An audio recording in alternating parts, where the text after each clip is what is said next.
Hey everybody, it's B Diz, the rock star part of SuperObvious. In this video, I'm talking about the 1983 movie Cujo. Let's go. Even though this movie came out over 40 years ago, I never really seen it. Oh my god, you never seen Cujo? Yeah, that's what I just said, dumbass. Right at the start of the movie, Cujo is chasing his rabbit, and while having his head in a hole that kind of leads to a cave, is bit on the nose by a bat. The main characters are the Trenton family, who include Vic, Donna, and Tad. Tad is the son and has a thing when he is really scared of feeling that monsters are around, especially when he is going to bed. Donna is the wife, who is dealing with the crisis because she has been cheating on her husband Vic with Kemp, and he knows about it. Cujo belongs to the Camber family, which includes Joe, Charity, and Brett. Charity wins the lottery and leaves with his son Brett to visit family out of town. Brett runs into Cujo outside, where it's pretty foggy out, where we can see that the rabies infection is changing Cujo, and it looks like he was going to attack Brett, but doesn't.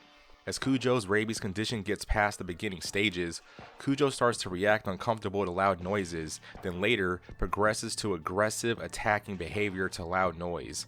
Vic goes out of town for business for a few days because he has this campaign for a cereal commercial, and there's a whole bunch of cases to where it seems like it's unsafe for kids to eat, which is the target market for the product.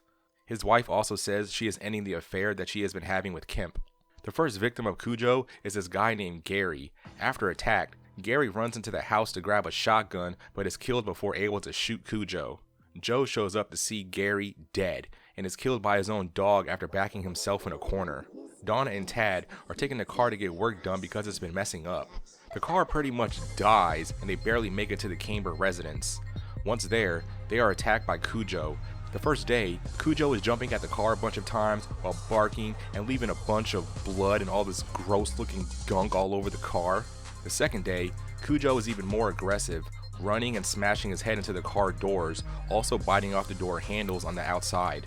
Donna tries to get out the car a bunch of times but has no luck. Oh, her and her son are burning up in the car due to the weather this whole time, which also leads to Tad having difficulties breathing. Donna was also attacked and bitten by Cujo. All this combined is pretty emotional in the movie. Kemp arrives at the Trenton house and uses a knife to vandalize the house, cutting up a bunch of the furniture, leaving a huge mess, which Vic calls the cops after returning, thinking Donna is still cheating on him after not answering any of his calls for several days. The cops really aren't much help, but one does go to the Camber property because that's where Donna is supposed to be to get the car fixed. He is attacked by Cujo and drops his gun. He does put up a good fight to survive, but ends up dead. After seeing how bad Tad's condition is getting, Donna sees a baseball bat that she grabs and hits Cujo several times, but doesn't seem to be hurting him too much. The bat does break, and Cujo just drops to the ground and seems like he's dead. Donna takes Tad into the house kitchen to lay him on a table, splashing him with water, giving him water to drink, and perform CPR because Tad isn't breathing. Tad comes to and seems okay, right as Cujo jumps through a glass window and is shot by Donna, who had the cop's gun. Vic shows up to the Camber residence and sees that Donna and Vic are okay, and that's the movie. I enjoyed seeing this movie and get why this is considered a classic. The presentation felt really back in the day, which was cool. I like the effects of Cujo, especially as he reached the height of his rabies infection, his bloodshot eyes, and his fur with all the blood and rapid foam and yellow gunk all over him, and feel these effects were kind of ahead of its time. If you're like me, who likes horror movies, especially classics, and are forever decades late like me seeing this, you should definitely check it out. This is for sure the oldest movie I have done a recap and review on.